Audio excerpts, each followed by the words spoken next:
हाँ तो प्यारे बच्चे कैसे हैं। आशा करते हैं आप लोग स्वस्थ होंगे, मन से पढ़ाई करते होंगे।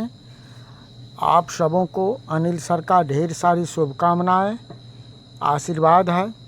चलिए आज हम लोग Krishna tuition centre Birpur YouTube channel पर आज गद्य खंड का छठा पाठ बहादुर शीर्षक कहानी के बारे में जानेंगे। उन कहानी का सारांश जानेंगे। इससे पहले आप लोग इस क्लास को एक बार शेयर कर दीजिए अपने दोस्तों के बीच। जो अभी तक सब्सक्राइब नहीं किए हैं वह सब्सक्राइब कर लीजिए। तो आइए कहानी का सारांश पढ़ते हैं। पढ़ने से पहले लेखक के परिचय के बारे में जानते हैं। बहादुर शीर्षक कहानी का लेखक अमरकांत हैं, जिनका जन्म 1 जुलाई 1925 ईस्वी को बलिया जिले में हुआ था।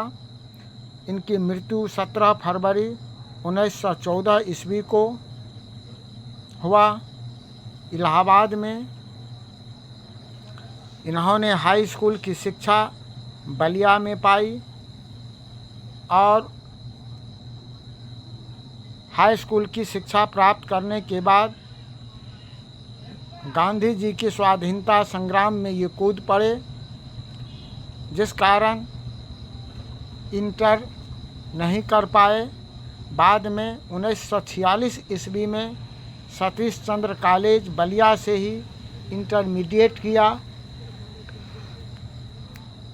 इसके बाद इलाहाबाद विश्वविद्यालय से बीए की परीक्षा पास करने के बाद ये आगरा के दैनिक पत्र सैनिक के संपादकीय विभाग में काम करने लगे। उस संपादकीय विभाग में जुड़ गए। अमरकांत जी की प्रमुख रचनाएं में जिंदगी और जोंक, देश के लोग, मौत का नगर, मित्र मिलन, कुहासा, सूखा पत्ता, आकाश पक्षी, काले उजले दिन, सुखजीवी, बीच की दीवार, ग्राम सेविका है। इनका लिखित महत्वपूर्ण उपन्यास, प्रसिद्ध उपन्यास वानर सेना है। इस तरह से ये अमरकांत जी की प्रमुख रचनाएं हैं। आइए अब पाठ के बारे में, इस पाठ का सारांश देखते हैं। प्रस्तुत पाठ बहादुर अमरकांत द्वारा लिखा है। इसमें लेखक ने बहादुर नाम के एक नेपाली लड़का के रंग रूप, स्वभाव, कर्मनिष्ठा, त्याग और स्वाभिमान का मार्मिक वर्णन किया है। एक दिन लेखक ने 12-13 वर्ष की उम्र का एक ठिगना चकित शरीर, गोरे रंग तथा चपटा मुंह वाले लड़के को देखा। वह सफ़ेद नेकर, आधी बाँह की सफ़ेद कमीज और भूरे रंग का पुराना जूता पहना था। उसके गले में स्काउट की तरह एक रुमाल बंधा था और लेखक के सभी सदस्यों की पैनी दृष्टि थी। लेखक को भी नौकर रखना आवश्यक था, क्योंकि लेखक के सभी रिश्तेदारों, भाइयों के यहाँ नौकर था। उनकी भाभियाँ रानी की तरह चारपाई तोड़ती, लेकिन लेखक की पत्नी निर्मला को दिन से लेकर रात तक परेशानी रहती थी। इसीलिए लेखक के साले ने उनके घर नौकर के लिए लड़का लाया। वह नेपाल तथा बिहार की सीमा पर रहता था। उनका बाप युद्ध में मारा गया था। माँ ही सारे परिवार का भरण पोषण करती थी, लेकिन माँ गुस्सैल स्वभाव की थी। माँ चाहती थी कि उसका बेटा घर के कामकाज में हाथ बटाए, लेकिन बहादुर काम नहीं करता। वह कभी पहाड़ पर कभी जंगल में भाग जाता, जिस कारण माँ उस पर गुस्साती, डांटती, मार बैठती। एक दिन बहादुर भैंस अन्य पशुओं को चराने के लिए ले गया था और उसने भैंस को बहुत मारा। उस भैंस को बहादुर की माँ बहुत प्यार करती थी। मार खाकर भैंस भागी भागी बहादुर की माँ के पास पहुँच गई। भैंस के मार का काल्पनिक अनुमान करके माँ ने बहादुर को भैंस की दुगुनी मार से निर्दयता से पिटाई कर दी और तभी से बहादुर का मन माँ से फट गया। उसने माँ के रखे रुपये में से 2 रुपये निकाल लिए और घर छोड़कर वहाँ से भाग गया। 6 मील दूर बस स्टैंड पहुँचा।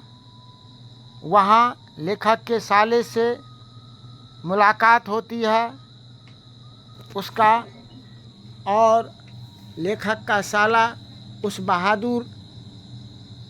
लड़के को लेकर के लेखक के यहाँ पहुँचता है। उस लड़का के बारे में लेखक का साला बहुत बढ़ा चढ़ा के किस्सा कहानी बनाकर लेखक की पत्नी और लेखक को सुनाता है। लेखक ने उसका नाम पूछा। उसने अपना नाम दिल बहादुर बताया। लेखक तथा उसकी पत्नी उसके काम ढंग के बारे में सब कुछ बता दिया। मीठे वचनों से उस लड़का का दिल भर दिया और निर्मला ने दिल बहादुर के नाम से दिल को हटाकर सिर्फ बहादुर कह कर के पुकारने लगी। तब से वह दिल बहादुर बन गया। बहादुर बहुत ही हंसमुख और मेहनती लड़का था। वह हर काम हंसते हुए कर लेता। लेखक की पत्नी निर्मला भी उसका पूरा ख्याल रखती।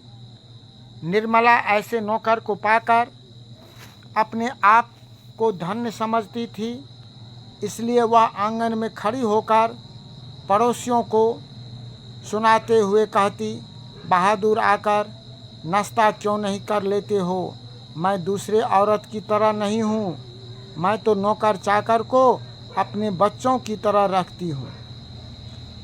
बहादुर भी घर का सारा काम करने लगा, जैसे सवेरे उठकर नीम के पेड़ से दातून तोड़ना, घर की सफाई करना, कमरों में पोछा लगाना, चाय बनाना तथा पिलाना, दोपहर में कपड़े धोना, बर्तन साफ करना आदि जो भी काम था वह सब काम करने लगा। बहादुर सीधा साधा और रहमत दिल का लड़का था। अपनी मालकिन की अर्थात निर्मला की तबीयत ठीक नहीं रहने पर घर का कोई भी काम नहीं करने का आग्रह करता। इतना तक कि दवा खाने का जब समय होता वह भालू की तरह दौड़कर कमरे में आ जाता और दवाई का डिब्बा निर्मला के सामने रख देता था। वह बहुत ही अपने मालिक लेखक और निर्मला का मालिक और मालकिन का कृतज्ञ था। लेखक के पूछने पर उसने कहा कि माँ बहुत मारती थी, इसीलिए माँ की याद निर्मला। एक दिन निर्मला जब पूछती है कि तुम्हें माँ का याद नहीं आता है, तो वह लड़का बताता है, बहादुर माँ बहुत मारती थी इसीलिए माँ की याद नहीं आती है। लेकिन जब पैसा भेजने के संबंध में पूछा तो कहा माँ बाप का कर्ज तो जन्म भर भरा जाता है। इस वाक्य से इस बात से स्पष्ट होता है कि वह बहादुर, वह लड़का मस्त और नेक इंसान था।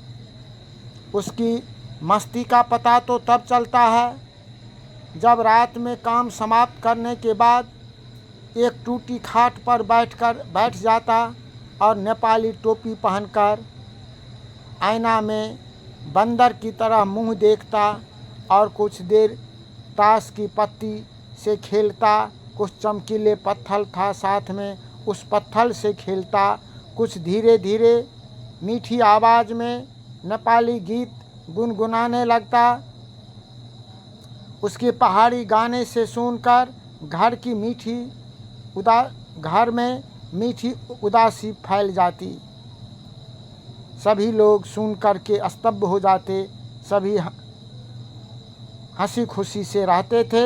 उसकी गीत को सुनकर लेखक और निर्मला को लगता कि जैसे कोई पहाड़ की निर्जनता में अपनी किसी बिछड़े हुए साथी को बुला रहा है।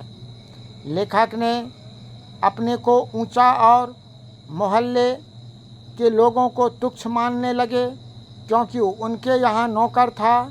बहादुर की वजह से घर के सभी लोग आलसी हो गए।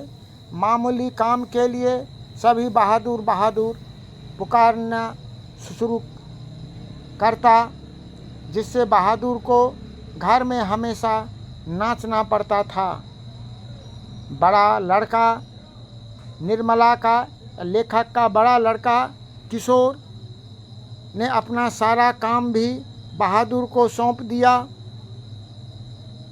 वह नौकर को बड़े अनुशासन में रखना चाहता था, इसीलिए काम में कोई गड़बड़ी होती तो उसको बुरी बुरी गालियाँ देता और मारता भी था। समय बीतने के साथ ही लेखक की मनोस्थिति भी बदल जाती है। अब बहादुर को बच्चा की तरह नहीं, एक नौकर की दृष्टि से देखा जाता है। उसे अपना भोजन स्वयं बनाने के लिए मजबूर किया जाता है। वह रोटी बनाना नहीं जानता था। रोटी बनाने से इनकार करने पर निर्मला से मार खाता। इतना ही नहीं, कभी कभी एक गलती के लिए निर्मला और किशोर, जो उसका लड़का था, निर्मला का, लेखक का, दोनों मार बैठते थे, जिस कारण बहादुर से अधिक गलतियां होने लगी। लेखक यह देखकर चुप रहने लगे। लेखक ने सोचा कि नौकर चाकर के साथ मारपीट होना स्वाभाविक है। इसी बीच में एक अचानक घटना घटती है। जो लेखक के घर एक रिश्तेदार आता है, जो उनके लिए लेखक रेहू मछली और देहरादूनी चावल मंगाते हैं। नाश्ता पानी के बाद बातों की जलेबी छनने लगती है।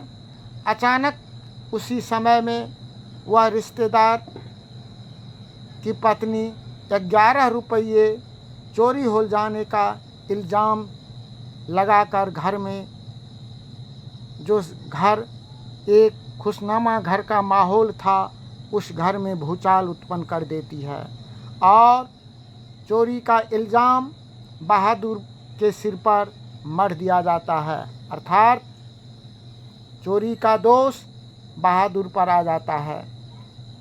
लेखक को विश्वास नहीं होता क्योंकि बहादुर ने जब इधर उधर पैसा पड़ा देखता तो उठाकर निर्मला के हाथ में दे दिया करता।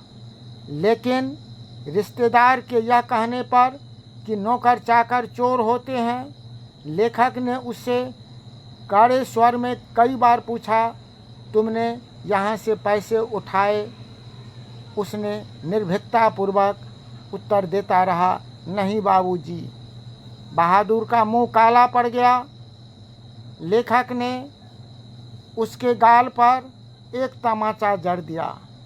ऐसा करने पर लेखक ने सोचा कि बता देगा, लेकिन बहादुर की आंखों से आंसू गिरने लगे। लेखक के रिश्तेदार भी भद्दी भद्दी गालियाँ, निर्मला भी 2-4 झापड़ मार बैठे, तो भी बहादुर कहता हमने नहीं चुराया। इसी समय रिश्तेदार साहब ने बहादुर का हाथ पकड़कर दरवाजे की ओर घसीट कर ले गए, जैसे पुलिस को देने के लिए जा रहे हों। फिर भी उसने पैसे लेने की बात स्वीकार नहीं की, तो निर्मला भी अपना रोब जमाते हुए 2-4 तमाचा जड़ दिए। इस घटना के बाद बहादुर काफ़ी डांट मार खाने लगा। किशोर तो उसके जान के पीछे पड़ गया था। इसी क्रम में एक दिन बहादुर को घर का काम काज करने में मन नहीं लगता था। उसका मन उचट गया था, क्योंकि मार के कारण ही वह अपना घर छोड़कर भाग गया था और यहाँ भी मार ही खाना पड़ता था।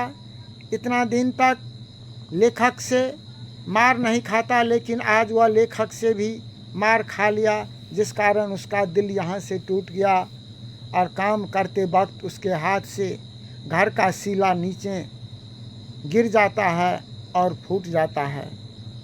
पुनः वो मार के डर से बहादुर घर से भाग निकला। खोजने पर नहीं मिला। लेखक जब दफ्तर से घर लौटा तो घर में उदासी छाई हुई थी। निर्मला चुपचाप आंगन में सिर पर हाथ रखकर बैठी थी। आंगन गंदा पड़ा था, बर्तन बिना मले हुए रखे थे, सारा घर अस्त व्यस्त था। बहादुर के जाते ही सबके होश उड़ गए थे। निर्मला अपनी बदकिस्मती पर रोना रो रही थी। अचानक लेखक जब बहादुर के कमरे में जाता है तो देखता है बहादुर का त्याग देखकर भौचक रह जाता है, क्योंकि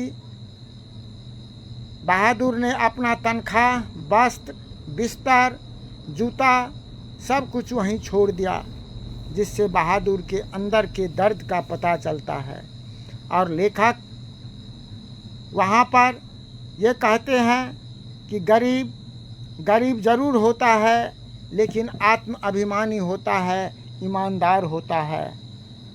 और मार गाली गलौज के कारण ही वह माँ से दुखी था, जिस कारण घर को त्यागा, और यहाँ से भी उसी मार के कारण वह निकल गया। अंत में लेखक, उनकी पत्नी और किशोर बहुत पश्चाताप करने लगे।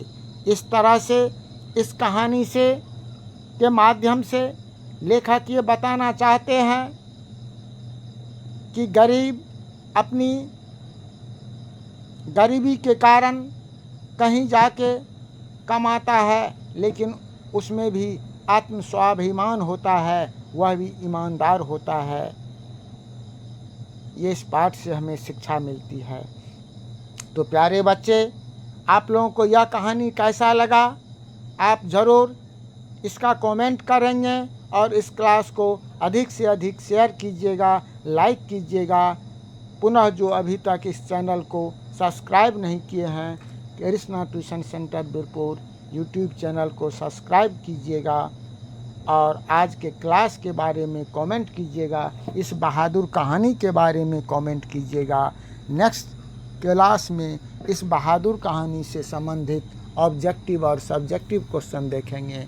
तब तक आप सबों को पुनः अनिल सर का आशीर्वाद है, हार्दिक बधाई है।